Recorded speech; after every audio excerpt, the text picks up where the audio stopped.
Welcome to Dr. Charles Speaks, a podcast for now. You've joined us for a special series of transformational talks, selected exclusively from Dr. Charles's corporate success calls. The 15-minute calls are designed to encourage leaders, activate your thought life, and prepare you for the challenges ahead. Dr. Charles joins every call with a blend of his personal experiences, his expertise as a John Maxwell certified mentor and coach, and of course, his more than 30 years of exceptional experience in both corporate America and ministry. Get motivated with Dr. Charles Speaks, a transformational talk from the Red Line on today's podcast, inspiring excellence and generating results.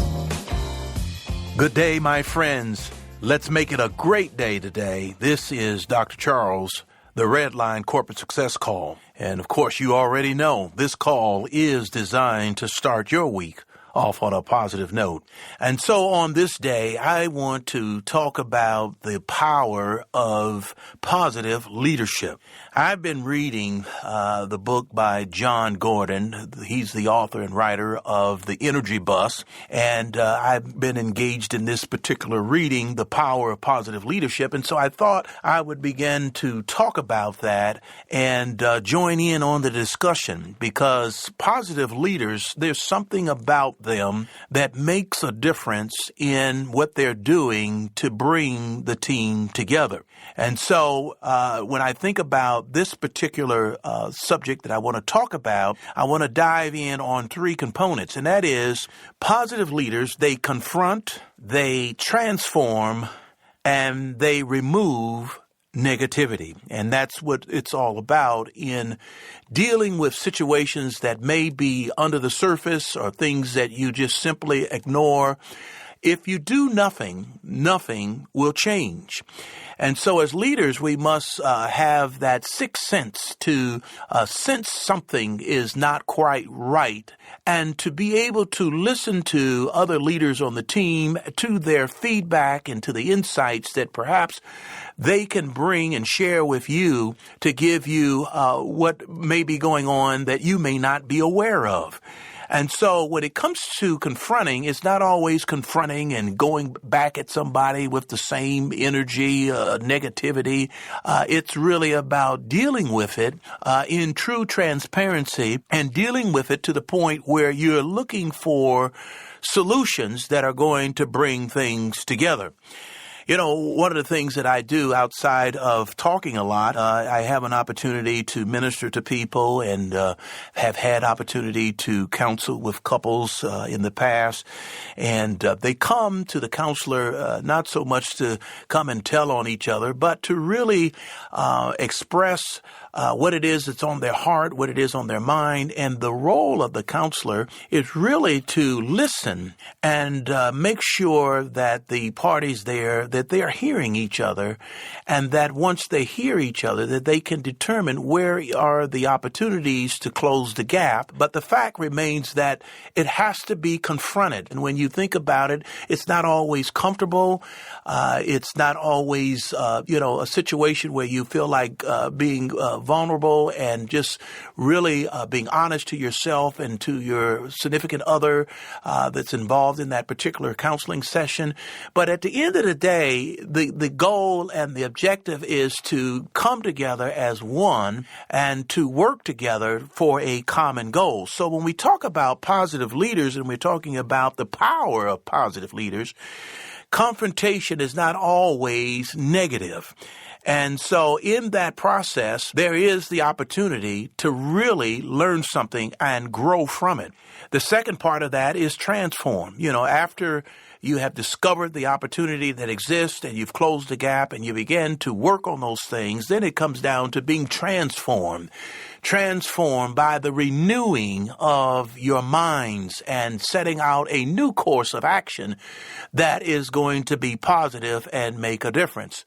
So underneath this all, when you think of the foundation of what I'm talking about on today, the power of positive leadership, we want to remove the end solution. The end game is to remove all negativity. And so The first step in becoming a better leader is becoming a better you, becoming a better me. And that is so important is because really someone said that we point fingers sometimes and we're pointing out things in other people and what they could do better. But just remember, when you're pointing that index finger, that thumb is pointing back to you. And so we are the people that it begins with first in terms of getting better. And I'm all about trying to get better. I'm not perfect, but I'm certainly not satisfied.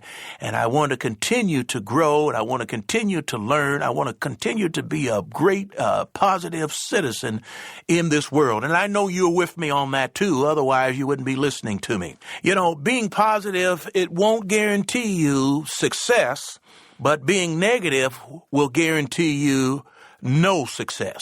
And so negativity is going to play out because at some point you might win a game or two, but in the end run, when negativity festers and it grows, it becomes a mode. It becomes something that just does not allow for positivity to come in.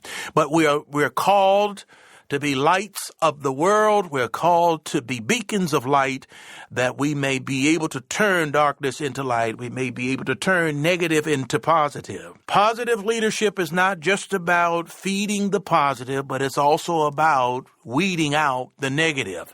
And that's the point I want to make today is that weeding out the negative is going to be key to your success as you go forward. As leaders, we must recognize that negativity, it does exist. Just look around. You'll find it everywhere. Just turn on the TV. You'll see it. Sometimes in the locker room, sometimes in the break room, sometimes just on the telephone, just expressing viewpoints and negativity going forth.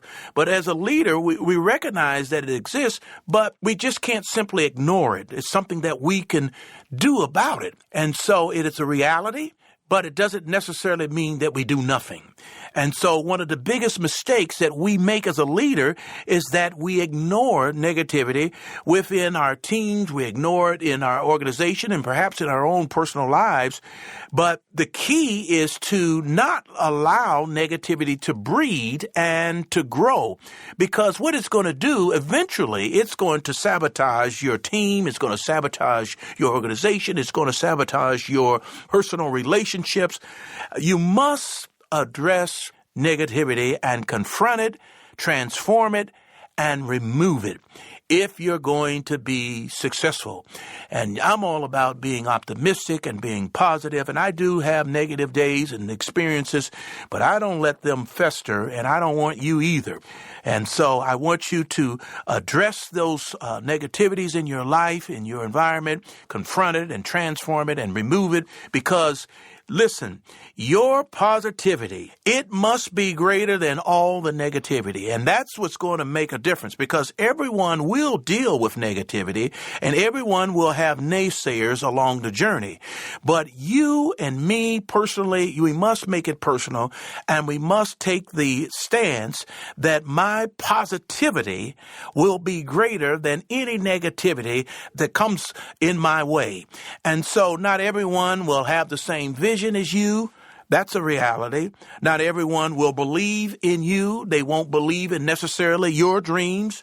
Not everyone will get on your bus, the energy bus that takes you down the highway of life. But remember this, in order to succeed, your positive energy must be greater than all of the negativity. And if you missed it, I'll say it again. Your positive energy must be greater than all the negativity.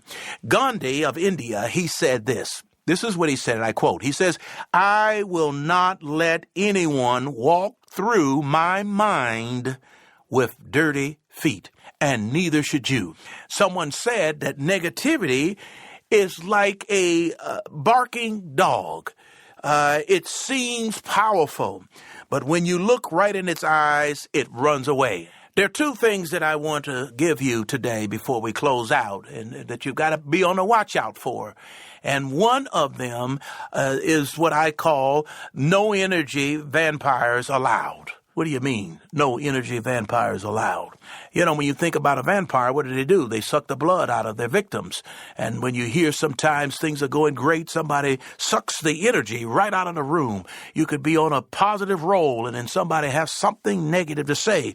And so I'm taking an excerpt from John Gordon's book, and he talks about the former UGA coach Mark Reck. He had an artist. What he did was he had an artist draw a large picture of an energy vampire. And this picture was placed on the wall facing the seats where the football players would sit, and they would see this large picture right before them on the wall. It was a picture of an energy vampire. And so it went like this. If a player or even a coach acted like an energy vampire, someone who is sucking the energy out of the room, the team would take his picture from the media guide and they would put it on the wall right there with the energy vampire. And guess what? No one on that team or no coach on that team, no one wanted to be on that wall.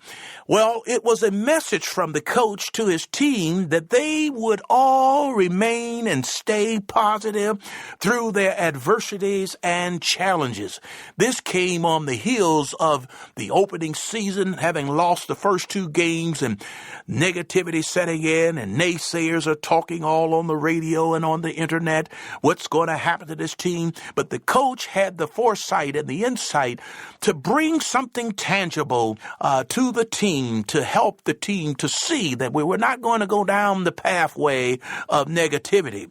Well, I've got news for you. After that, when that picture was there, visible for everyone to see, and no one wanting to have their name or their face attached to that picture of being a vampire energy taker, it worked for the team.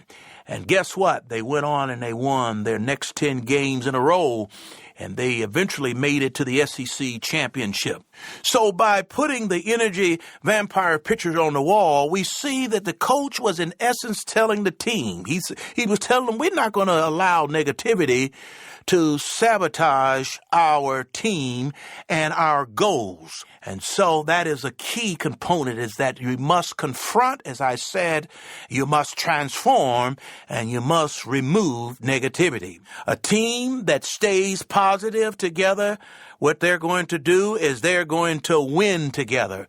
They're going to build a winning team. And in order to build a winning team, you must create a positive culture where negativity cannot breed, where it cannot grow, because sooner or later, you're going to have to start confronting, you're going to have to start transforming, you're going to have to start weeding out and removing it from your team.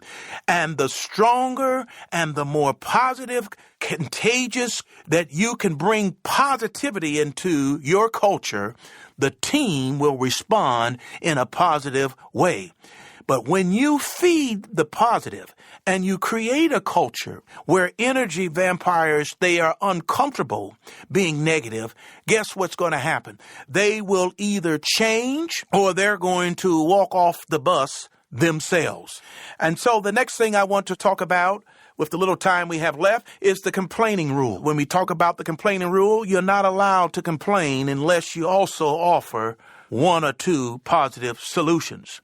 If you are complaining, you're not showing your team the way forward. Because here's the thing, complaining causes you and your team to focus on everything but being your best. And so I close today with this. Positive, high-performing team, they just don't happen by accident. They're built by positive leaders and team members who weed the negative and feed the positive. Because at the end of the day, when you subtract negativity and add positivity to your talent, guess what? The sky is the limit. I want to thank you today for joining me on the Red Line, the Corporate Success Call. Because enough with the negativity. Now let's get moving on with positivity. Let's go back to work. You've been listening to Dr. Charles on the Red Line. Thank you for listening to Dr. Charles Speaks. Visit drcharlesred.com for booking info for your ministry, business, or leadership team. Get info about the Red Line, a 15-minute corporate success call each Monday morning with Dr. Charles. Follow Dr. Charles on all social media at Dr. Charles Red. Subscribe to the podcast here for every episode of Dr. Charles Speaks. Thanks for joining us. Like Dr. Charles always says, no matter what, never, never, never give up. Until next time.